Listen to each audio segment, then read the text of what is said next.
ah, mas mabango ang pangalan Duterte ngayon. Makakala nyo.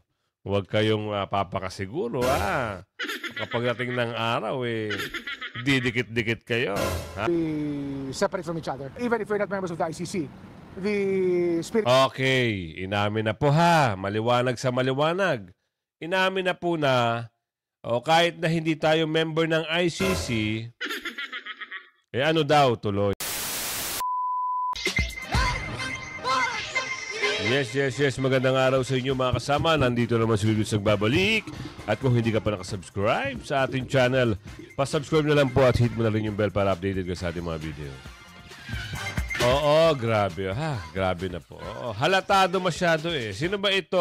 Kung makikita niyo sa video, itong mapapanood nyo, halata ho siya. Ibang klase kung bumirada. Ika nga. Ito lang sasabihin natin. Sabi ng kababayan natin, subukan nyo. Subukan nyo. Yan ang sabi ng ating mga kababayan. Ano ba ngayon meron? Isang like, isang share. All gusto tayo dyan mga kasama. Share yung video. Ito, ex-President Rodrigo Duterte, iimbestigahan na ng DOJ kaugnay ng war on drugs. So sige, imbestigahan nyo. Pero alam nyo mga kasama, kahit ano pang pilit na paninira, kasi kitang-kita eh. Kitang-kita talaga yung panggigipit na nangyayari dito. Sa mga video na lumalabas, sa mga interview, sino ba ito? Medyo nangingitim na eh. Kilala nyo, sa video na lang pangalanan. Yung tao na lalabas dito. Ibang klase. Mayroon diin, kika nga. Sabi rito sa video panoorin natin. Ate Cheryl Cosim, ipasok mo nga kung ano meron dyan. Iniimbestigahan na rin ng Department of Justice si dating Pangulong Rodrigo Duterte kaugnay ng extrajudicial killing sa war on drugs. Nasa frontline ng balitang yan, si Camille Samonte.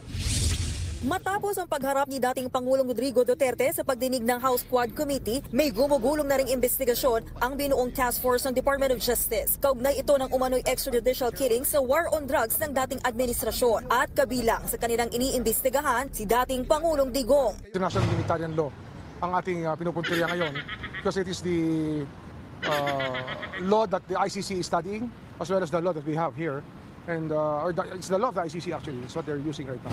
Ayon mismo kay Justice Secretary Boying Rimulya, sa lawak ng mga inamin at ibinunyag ni Duterte, posibleng magsapawan ang investigasyon ng task force sa investigasyon ng International Criminal Court. Pero sisiguraduhin daw ng DOJ na magiging iba ang kanilang kaso sa tinutumbok ng ICC. We want the charges to be... Iba na. Meron pang tumbok ang ICC, iba pa rin sa kanila. Bakit pinasama nyo pa yung ICC? Kung magkaiba naman pala. Kung halimbawa mapatunayan na sa inyo ikukulong o mag-aagawan kayo ng ICC, yan ang tanong na ating kababayan. Tanong lang ho yan ng ating mga kababayan. Ano pangalan na ito? Richard Mabalakat. Siguro taga Mabalakat, Pampanga ito. Tanong niya po yan. Tuloy. To be separate from each other, even if we're not members of the ICC. The spirit... Okay, inamin na po ha. Maliwanag sa maliwanag. Inamin na po na kahit na hindi tayo member ng ICC, ano daw tuloy. Of complementarity. Buwelta naman ang kampo ni Duterte, bakit hindi na lang sampahan ng kaso ang dating Pangulo kung meron silang sapat na ebidensya? Hindi yung puro raw sila propaganda para sirain ang reputasyon ng dating Pangulo. Tama. Ayon naman kay ICC Assistant to Counsel Attorney Cristina Conti, maraming direksyon ang pwedeng tahakin ng pagsisiyasat ng DOJ. Maraming karapatan at batas din daw ang nalabag. Kaya lalong... Ito yung laging nagsusulong ng ICC daw di umano. Pero sa sino yun yung nagsalita kanina? Hindi ko maalam pangalan nun eh. Ano sabi niya? Kahit na tayo hindi kasali sa ICC, complementary daw. Tapos ito, laging ICC, nananakot. Di umano. Yung mga video niya, laging patungkol sa ICC. Hinain na sa ICC, andito na raw yung ICC sa loob ng Pilipinas, nakikipag-ugnayan na raw. Anak ng bugi, ICC na yan. Dapat kung ganyan yung ICC, hinuli na kung merong kaso. Lagi na lang ICC ang sinasabi. Ito. Ibigay naman natin yung slide dito kay Ate Malu. meron siyang pahayag dito na bakit ba dapat ba ipagpatuloy yung pagbibigay ng ayuda? Oo, kasi nagtataka tayo, pati Mega Mall, pati mga mall may ayuda. Ibang klase Oo. Anak ng tipaklong. Oo, sa bagay, kung sa mall sila magbibigay ng ayuda, popularity ika nga, ang sabi nga ng ating komentarista dito, yung mga nagko-comment na si Bobby. Oo, shoutout Bobby Oo. Oo, sa bagay, marami silang makikita ron. Maraming tao sa mall. Binibigyan daw ng di umano. Magkano? Yan ang ating katanungan. So, sang-ayon ba Ate Malu, ikaw na magpaliwanag sa amin. Ikaw nang bahala dyan. Paliwanag mo sa ating mga kasama. Oy, Merry Christmas nga pala Merry Christmas po. Malapit na advance Merry Christmas. Ate Malu, ipasok mo. Ano bang merong pag-uusap dito? Paliwanag mo sa ating mga kababayan kung ano ba talaga tuloy. Magandang araw po. Ito po si Malu Tikia ng Maltic. Ang ating pag-uusapan ngayon tungkol na naman sa ayuda. Bakit ba parati natin napapag-usapan yung ayuda? Dapat bang ipagpatuloy ang pagbibigay ng ayuda? Ano po ang lumalabas sa mga pag-aaral? No? Lumalabas po ang ayuda is immediate relief. Hindi ho yan mababago ang buhay nyo, pero dun sa panandali ang makikita natin, meron kayong pera sa bulsa nyo. Mag-iiba ba ang inyong buhay? Sasagutin ko na po kayo dyan. Hindi po. Bakit po? Ano po pa ang ayuda? Iba po ang ayuda sa pagkakaroon ng trabaho, sa pagkakaroon ng puhunan para magkaroon ng negosyo. Ang ayuda po panandalian, politiko ang nagbibigay. Makikita natin sa datos ng pahayag, yung ating quarterly survey sa Publicus Asia Inc., lumalabas po 23% on second quarter ang nakatanggap ng ayuda. Tumaas po ito sa 32% on third quarter. Wow, dami pero perang kung inubos, titingnan po natin, pataas ng pataas ang pagbibigay ng ayuda, pero hindi naman po umaangat sa 32% ang nakakatanggap. Ibig pong sabihin nito, mas marami pa rin ang hindi nagkakaroon o nakakatanggap ng ayuda. Pag tinanong natin, nag-iba ba ang buhay mo? Hindi. Nag-improve ba ang pamumuhay mo? Ang lumalabas po, 38% ang nagsasabi na, oo, nag-improve ang aking pamumuhay at ito po naman ay mababa sa 43% ng second quarter. Pag Pero ate, hindi ako naniniwala sa ayuda na yan. Oo, yung ayuda na yan, hindi naman po nakakatulong. In terms of pantawid gutom. Pantawid gutom. Given yon. Pero kasi magiging tamad yung tao. Alam niyo bakit? Aasa na lang dyan. Sa ayuda na yan.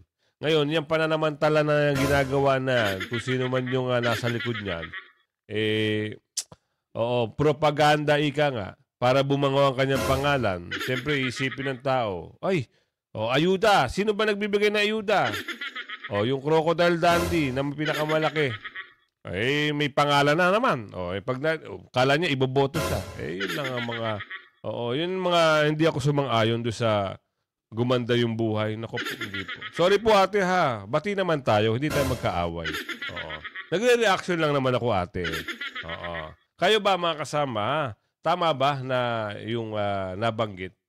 Eto hindi natin kaaway si ate, hindi natin basta tayo po ay nagre-reaction lang. Bati-bati kami yan. Doon lang ako hindi sumang-ayon sa gumanda yung buhay. Tuloy mo ate. Tingnan po natin yung quality of life, no? May 54% ang nagsasabing hindi nag-improve ang aking pamumuhay. Yun naman pala. So kung titingnan po natin, Yung 48, sumang-ayon. Base po sa survey. Salamat na naliwanagan tayo. Akala natin. Pero ako, hindi ako sasang-ayon. Sang-ayon ako na itigil yung mga ayuda na yan. Kung gusto talaga nila ng ayuda, bigyan nila ng 30,000 per month kada tao. Yun ang totoong ayuda. Pagaya sa ibang bansa, pag walang trabaho ang mga lokal doon, merong ayuda na binibigay. Kaso, pag nagkatrabaho naman sila, kakaltasin naman sa kanila. Parang utang. Ika nga. So tuloy ate. Sorry. Ang ayuda nanggagaling sa NCR, yung ayudang binibigay sa NCR, hindi po nakikita ang improvement ng kanilang buhay. Yun. Kaya wag po nating sasabihin, Ayun pag naman pala. nakatanggap Ayun pala ang tama explanation yun. Sorry naman ate. Ikala ko, sorry naman naintindihan na tayo. Di ba? Mas maganda yung naliliwanagan. Kabati natin to si Ate Malu Hindi natin to best friend tayo niyan. Tuloy. tayo ng ayuda, ay aayos ang buhay natin. Hindi po. Yan po ay panandalian lamang na relief. Ano-ano ang mga klaseng ayuda? Napakadami na ho. Kaya nga ang tawag natin sa bansa natin, tayo ba'y ayuda nation? Bakit po? Abay parang lahat na lang bigay ng ayuda at nawawala na po yung sipag, yung pagpupunyagi para maiahon ang ating pamilya. Tama. Kung titingnan po natin, meron po ang tupad, merong 4Ps. Yung 4Ps, dati na po yun. Na-institutionalize na nga yun. May Republic Act na ho. At kagandahan ng 4Ps, may nag-graduate na. Again, ang 4Ps po, sinasabi, dapat ang bata, ang anak ninyo, ay makapag-aral at mabakunahan. Yun yung health and education. Pero yung iba pong ayuda, tulad ng tupad, AIX, tsaka AKAP, yan po ay supposedly solusyon para sa kahirapan. Pero hindi po siya solusyon na long term. Solusyon po siya ng panandalian. No? Babalik-balik tayo doon. Panandalian lang ho yan. So wag ho kayong malulon na kung may ayuda, okay na ako, hindi na ako magtatrabaho. Kung may ayuda, okay na pamilya ko, hindi na kailangang tumulong para sa pamumuhay. Maling-mali po yan. Kung titingnan po natin ulit, no? Ano ba ang concern or solusyon na sinasabi nila sa kahirapan? Number 1 po dyan, ang sabi sa survey, ay kailangang magkaroon ng trabaho at livelihood. Tama. 62%. Yan po ang sinasabi. Kaya kung lahat, biro nyo yung ang laking pondong ginagamit sa ayuda, kung ilinalagay lamang po natin yan sa jobs and livelihood, siguro matutulungan natin na maging sustainable ang mga pagharap natin sa kahirapan. Tama. Ang iba po ang sabi, kailangan may free healthcare. Bakit po? Kung hindi malusog, paano ka makakapagtrabaho? Kaya di ba, meron tayong sinasabi parate, bawal ang magkasakit. 53% ang nagsasabi, kailangan bigyan ng healthcare ang taong bayan. Secondary solutions, abay lumalabas po dyan ang laban sa graft and corruption, no? Nako. By ending political dynasties. Nako. 44% po ang nagsasabi niyan. And increasing local food supply and supporting farmers at 32%. Pang-apat po ay ang education at 30% at ang infrastructure development 28%. Alam po nyo yung infrastructure development, tampakahalaga niyan. Kasi yan ho ang multiplier eh. Kung wala hong proyekto ang gobyerno, abay, paano ho lalaki ang ekonomiya? Paano ho magkakaroon ng trabaho ang mga kailangan ng trabaho? Bakit? So yan narinig natin kung dapat bang ipagpatuloy ang pagbibigay ng ayuda. Para sa atin po at para sa akin, opinion ko lang po, hindi.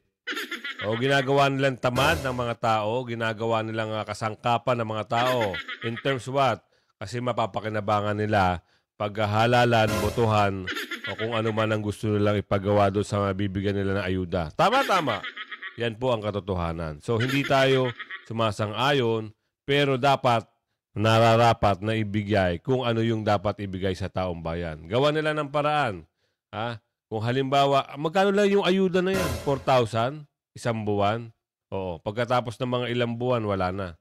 Napakinabangan. Oo. Ngayon lang naman kasi umuugong-ugong yan eh. Diba? Ang daming ayuda. Kasi mag-i-eleksyon. Nung hindi pa mag-i-eleksyon, wala silang pakialam sa mga taong bayan. Yan ang katotohanan. Diba? Ilipat naman natin dito. Ano ba meron? Diba? Ayan ang sinasabi natin. Ginagamit sila ng mga politika na, yung mga nandyan na yan, yung mahilig talaga. Sa mga kamera, malalaki, mga big time, di umano, Ang kwento-kwento nga eh. Bilyon-bilyon, milyon-milyon. Wow! Magaling. Ubus na. Wala nang natira. O ito. Ito na naman yung mga galing ha. Balik tayo sa mga galing. O ibang klase yung mga birahan nito eh. Akala mo talaga sobrang katitindi. Ha? Hindi nila alam yung mga nasasakupan nitong mga to sa kanilang mga probinsya, sukan-suka na sa kanila. Oo, may mga pahapyaw, pahaging, may pagudlak-gudlak pa raw eh. Hindi nyo ba ho alam, mas mabango ang pangalan Duterte ngayon. Makakala nyo. Huwag kayong papakasiguro, kapag dating ng araw, didikit-dikit kayo. Banat, ano ba meron? Hindi pa naman po tapos yung mga hearing. So, Naku, kala ko tatapusin nyo na. Ayan ininterrupt ko kagad. Akala ko naman, tatapusin nyo na. At para ipasan nyo yung nagagawa nyong report, dyan sa committee. Ngayon, ano naman ang kwento? Panibagong istorya. Tuloy. talagang kailangan po nating puliduhin, no? Ay, Alam naman po puliduhin. natin, we're taking steps, pero we have to understand that all of this is in aid of legislation. Oh, So, alam nyo pala eh. Nagbabalangkas lang pala kayo eh. Bakit masyado kayong tumbok ng tumbok? Diba? Ikaw na rin nagsumabi. Ikaw na rin ang umamin. Alam nyo lahat na in aid of legislation. Ano pa? Itigil nyo na. Marami pa kayong pahapyaw. Pakinggan nyo yung mga pahapyaw nito mga kasama. Nakakatawa sila. Tuloy. kung mayroon mang kasong mahanap or kung may kaso man na dapat ipataw, as of now, the committee is taking it lightly. In the terms of yung Trap natin. Kung may kaso daw mahanap, at talagang humahanap ho kayo talaga dahil ayaw tantanan. Ika nga, sabi ng ating mga kabayan, gasgas na ho yung kahanap nyo ng mga sinasabi nyo. Wala ho kayong makita. Ito na naman yung panibagong pasabog na naman. Si ICC daw di umano ay nasa Pilipinas at tuhulihin. At kasasabi lang nung isa, yung isang nagsalita doon, hindi ko nga alam pangalan nun eh. Sabi, hindi na tayo kasali sa pero gagawa pa rin tayo daw ng kayo na ho magtuloy. Halata, di ba? Kahit itong mga to, halata. Ang dami. Meron silang gusto. Ayaw nilang makaporma ang mga Duterte. Bakit? Mawawala ang kanilang tuloy natin mawawala. Malaki ang mawawala sa kanila din pag nakaupo ang mga Duterte. Tuloy. Kasi binabato nila yung word na impeachable, binabato nila yung mga Totoo kaso. naman Pero we're taking it lightly right now sa committee kasi nga po, hindi pa naman po tapos yung aming kinokondak na hearing. So, mas maganda po, mabuo po namin. Kaya nga po, inaantay namin yung mga importanteng resource person na will shed light to these hearings. Pero yun nga, patuloy po na umiiwas, patuloy din po. Baka maubusan na po sila ng ipapalusot. So kailangan siguro mas creative na yung mga susunod nila na Alam nyo, ito mga kasama, meron lang akong ipapaliwanag sa inyo. Yung mga nasa taas, ito kasi mga young guns to eh. Young guns ba tama? Tama ba yung young guns? Tama yung term na young guns? Yung mga matatanda, yung humaharap sa mismo, yung mga chairman, 4 kasi yung chairman dyan kaya nga Quadcom. Yung 4 na yun, medyo nakakaramdam na po. Kaya pansinin nyo nakalaylo sila. Pansinin nyo yung andun si Tatay Digong sa hearing. Iba yung pag iimbestiga nila doon sa mga resource person na dating iniimbestigahan nila, iba rin yung pag-iimbestiga nila kay Tatay Digong nung humarap si Tatay Digong. Kaya natatawa tayo, bakit bigla-bigla ata nagbabaitan? Tsaka meron kayong narinig sa yung slide, no? Parang medyo may pagkatakot din sila na kung sakali nga, kasi lumalakas Alam niyo, interview ho yun. Ha? Sino nag-interview? Sino nag-interview yun? Yun po yung mga kumakampi sa kanila di umano. Oo. Sabi doon sa interview, ha, narinig nyo, di ba? Oo. Paano yan? Lumalakas ang pangalan Duterte. Ibig sabihin, alam din nung nag-i-interview sa kanya na malakas talaga ang pangalan Duterte. Ganun lang kasimple yun. Hindi ho may tatanggi. Buong Pilipinas po ang nakakaalam niyan. Oo, meron pa nga ng mga kaibigan Muslim, ha? Mga kasamang Muslim natin sa Mindanao. Nagre-ready na po talaga sila. Ibang klase po talaga yung kagustuhan nila na maibalik ang mga Duterte. Oo. Isang sabi lang daw po ng Pangulong Duterte, naku po. Yaan po ang mangyayari. Ha? Kaya iba talaga ang pangalan Duterte. Sabi narinig natin doon sa isang interview, magsabi lang kayo. Oo. Gagawin po namin. Yan ang mga, hindi nyo ba alam, may mga paninindigan po yan. Kaya sabi ko sa inyo, tigil-tigilan nyo na yung paninira. Hindi po maganda. Lalo nyo lang pinapalakas sa mga Duterte. Pero sa side ng mga Duterte, siyempre tuwan-tuwa. Mabango-mabango. Mabango-mabango ang mga Duterte, lalo na si Ate Sara sa 2028. Ngayon, hindi pa ba kayo magpapaawa? Tuloy pa rin ang paninira di umano. Hahanap pa rin kayo. Ibinabalangkas nyo lang eh. Tama na. Kung wala na kayo makita, edi okay na. Ipasa nyo na yung committee report nyo. Tuloy. Lusot siguro. Well, meron po tayong meron po tayong tamang departamento na nakakaalam at haharap patungkol sa Alam mo responsibilidad pala ng dating Pangulo. Naandyan po ang ating Department of Justice at sinabi na nga po ng nila Secretary Rimulya na tinitignan nila kung ano yung mga kaso na pwedeng kaharapin ng ating dating Pangulo, kung ano yung kanyang responsibilidad, lalong-lalo na sa kanyang mga sinabi at saka sa kanyang mga revelasyon patungkol sa nangyari dun sa kanyang administrasyon. So, sa mga kaso naman, hayaan natin na ang Department of Justice na gawin yung kanilang trabaho patungkol dito. Di ayaw pa bitawan. Ipasa nyo na yung committee report nyo eh. Andiyan naman pala eh. Andiyan na yung Department of Justice eh. Di sila na mag-imbestiga. Kasi ang target nyo talaga, popularity. Akala nyo mapapaganda yung imahe ng political career nyo sa panghahalungkat, sa pag-iimbestiga na mali-mali daw di umano. Kaya hindi na maganda. Pangit na ho ang nagiging resulta. Tigil-tigil din pag mag-may time. Para naman maging maayos. Ayaw na nga manood sa inyo lalo na sa hearing na yan. Marami na ho nadidismaya.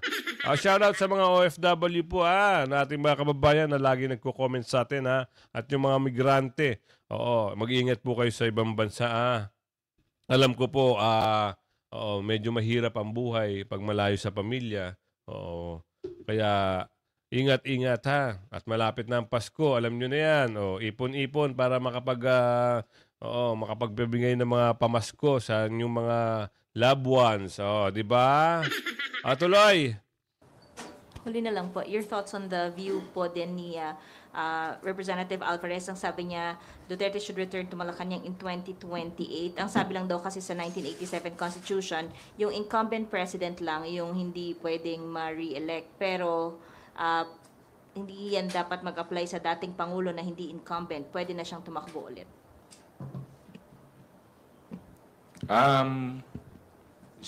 Si Naku, Presidente po ang tatakbo ulit? Nako. Ex-President Duterte? Yes. Good luck po.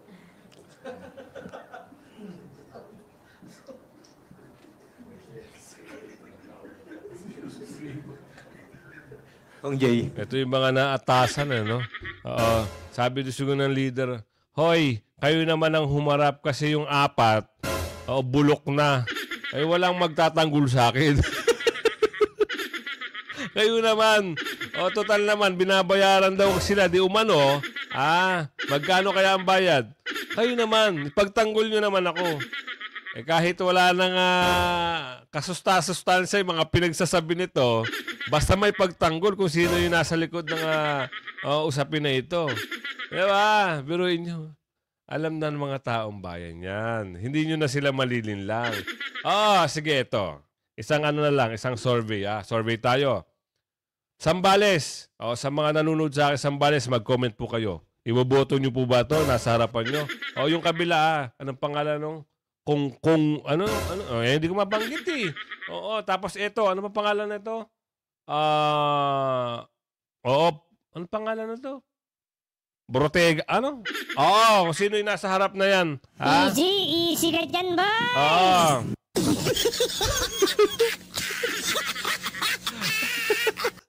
Oo. Yan na. Iboboto nyo pa ba yan? Naku po, ewan ko na kung manalo pa yan. Natuloy natin.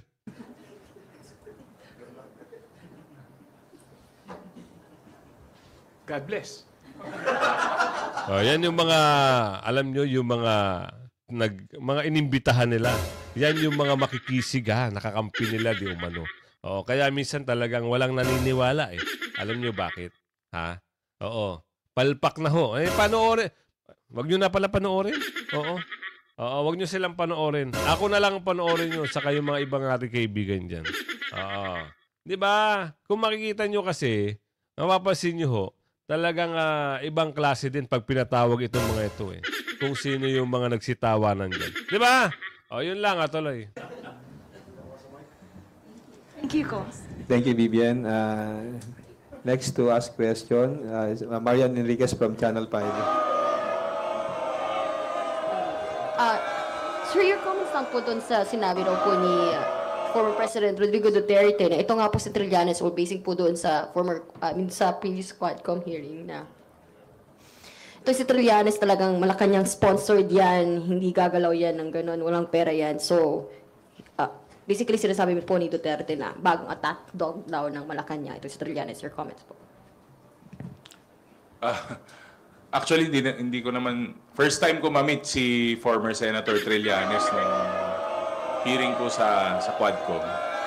And consistent naman po yata yung reputation niya na he has been a fiscalizer ever since. So, I really don't know him that well. Pero syempre, alam naman natin na ika nga may rivalry sila nung dating Pangulo. So, wala. Siguro ito, anong part na ba to? Part 3 na siguro nung rivalry nila. Kasi nga, he's been deep with his own investigation since the Senate pa. But I doubt if he's an attack dog or what. Hindi niya ma-explain, ano? Kasi alam mo, parang ramdam ko dito, parang may doubt din to kaya sino yung kahul daw ng kahul eh. Parang ayaw niya. Kaso nga lang, nauutusan talaga siya. Kasi kung halimbawa sinabi niya yung katotohanan, di pagsususpetsahan siya na, ano ba, kala ko magkaalyado tayo. Di ba? Dapat explain mo na maayos sa taong bayan, kuya. Yan, si ano, Yan ay, di ba gano'n? Buo-buo, walang kulang, ha? Tuloy. An attack dog of Malacanang. Nakita ko nga rin po yung interview with our executive secretary, parang hindi na lang po niya pinatulan. But ganyan, that's the way he works. So I think he's doing it on his own. Ang pangit ng explanation ni Kuya. Walang kasusta-sustansya. Di ba? Alam ko galit din to kay Hindi lang niya mapunto eh.